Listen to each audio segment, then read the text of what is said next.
Top quality और consistent performance के लिए सिर्फ सिल्वर पंप नाम याद रखना। ರಾಜ್ಯದಲ್ಲಿ ಕುರ್ಚಿಗಾಗಿ ಕದನ ನಡೀತಾ ಇದೆ.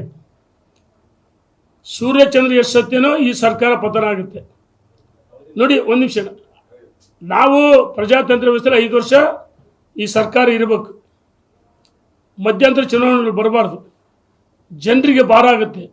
ಆದರೆ ಒಂದು ಕಡೆ ಸುರ್ಜೇವಾಲಾ ಸರಣಿ ಸಭೆಗಳು ಇಲ್ಲಿ ಮಾಡ್ತಾ ಇದ್ದಾರೆ.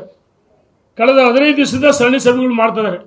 ಒಂದು ಕಡೆ ಭ್ರಷ್ಟಾಚಾರ ಅಂತ ಹಿರಿಯ ಶಾಸಕರು ಹೇಳಿದ್ರು, ಮನೆಗಳಲ್ಲೂ ಭ್ರಷ್ಟಾಚಾರ, ಬ್ರಹ್ಮಾಂಡ ಭ್ರಷ್ಟಾಚಾರ, ಅಭಿವೃದ್ಧಿ ಹಣ ಕೊಡ್ತಾರಲ್ಲ ಅಂತ ಅವ್ರ ಪಕ್ಷ ಶಾಸಕ ಬೇಲೂರು ಗೋಪಾಲಕೃಷ್ಣದಿಂದ ಹಿಡಿದು, ರಾಜಕಾಗೆಯಿಂದ ಹಿಡಿದು, ಇವರು ಚಳ್ಳಕೆರೆ NY ಗೋಪಾಲಕೃಷ್ಣದಿಂದ ಹಿಡಿದು ಬಿ ಆರ್ ಪಾಟೀಲ್ ಅಂತೂ ಹಿರಿಯರು ಮೊನ್ನೆ ನಮಗೆ ಸಿಕ್ಕಿದ್ರು. ಭಾಳ ಅವರು ಈ ವ್ಯವಸ್ಥೆಯನ್ನು ನೋಡಿ ಬೇಸರ ಮಾಡಿಕೊಂಡ್ರು.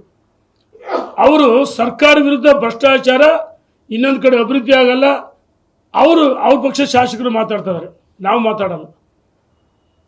ಅಹವಾಲುಗಳನ್ನು ಕೇಳುವುದಕ್ಕೆ ಕೆಲವು ಸಚಿವರು ಉಪಮುಖ್ಯಮಂತ್ರಿ DK ಶಿವಕುಮಾರ್ ಮುಖ್ಯಮಂತ್ರಿ ಆಗ್ಬೇಕಂತಾರೆ, ಸಿದ್ದರಾಮಯ್ಯ ಮುಂದುವರ್ಬೇಕಂತ ಅವ್ರ ಕಡೆ ಹಿಂಬಾಲಕ್ಕೆ ಹೇಳ್ತಾರೆ. ಆದರೆ ಯಾವ ಹೈಕಮಾಂಡ್ ಸಂದೀಪ್ ಸುರ್ಜೇವಾಲಾ ಬೆಂಗಳೂರಿಗೆ ಬಂದು, ಕರ್ನಾಟಕ ಬಂದು ಸರಣಿ ಸಭೆಗಳು ಮಾಡಿರುವ ಕುರ್ಚಿ ಕದನ ನಿಂತಿಲ್ಲ.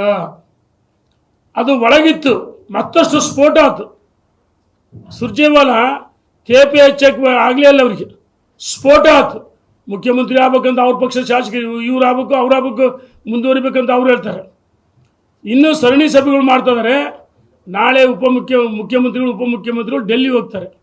ಅಂದರೆ ಎಲ್ಲ ಒಂದು ಕಡೆ ಸರ್ಕಾರ ಆಂತರಿಕ ಕಚ್ಚಾಟದಿಂದ 100% ಪತನ ಆಗುತ್ತೆ. ಇದು ಶತಸಿದ್ಧ.